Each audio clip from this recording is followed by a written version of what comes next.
السلام علیکم ورحمۃ اللہ وبرکاتہ۔ بسم اللہ والحمد للہ والصلاة والسلام علی رسول اللہ وعلی من والاه، اما بعد۔ محترم ناظرین، آج میں ایک اہم عمل کی طرف آپ حضرات کی توجہ دلانا چاہوں گا جو ہماری دعا کی قبولیت کا بہت بڑا سبب ہے، لیکن عام طور پر لوگ اس سے غافل رہتے ہیں، جبکہ یہ عمل بہت ہی آسان عمل ہے۔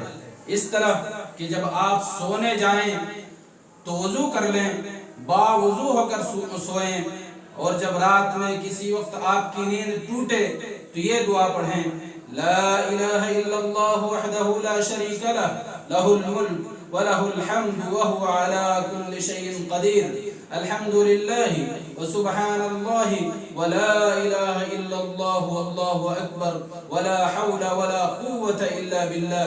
پھر کہیں اللہم اغفر لی، اے اللہ ہمارے گناہوں کو معاف کر دے، یا آپ جو دعا مناسب سمجھیں وہ دعا پڑھیں، اللہ رب العالمین آپ کی دعا قبول فرمائے گا۔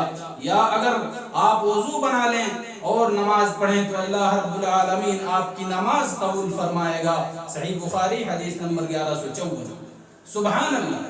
سب سے پہلی بات تو یہ کہ یہ اللہ رب العالمین کا ذکر ہے، پھر اللہ رب العالمین کی عبادت ہے جو اللہ رب العالمین کی رضا اور خوشنودی کا سبب ہے، پھر سب سے بڑی بات یہ کہ آپ جو دعا اللہ رب العالمین سے مانگیں گے اللہ رب العالمین آپ کی دعا قبول فرمائے گا۔ لہٰذا آپ اگر کسی غم اور مصیبت میں مبتلا ہیں تو یہ عمل ضرور کریں، اللہ رب العالمین آپ کے سر سے غموں کا بادل چھانٹ دے گا۔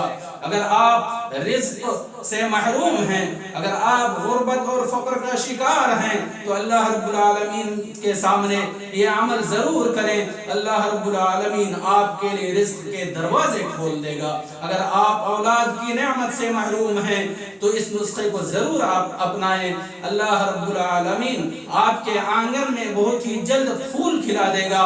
میرے محترم بھائیوں اور بہنوں، ہمیں معلوم ہے کہ دعا کی قبولیت کی بہت ساری شکلیں ہیں۔ ایک شکل تو یہ کہ اللہ رب العالمین سے آپ نے جو مانگا ہے اللہ رب العالمین ہو بہو وہی چیز آپ کو عطا کر دے گا، یا اللہ رب العالمین وہ چیز تو آپ کو نہ دے گا لیکن اس کے بدلے آپ کے سر سے کوئی بڑی مصیبت ٹال دے گا، یا وہ بھی نہیں تو اللہ رب العالمین آخرت میں آپ کو بہتر سے بہتر بدلہ دے گا۔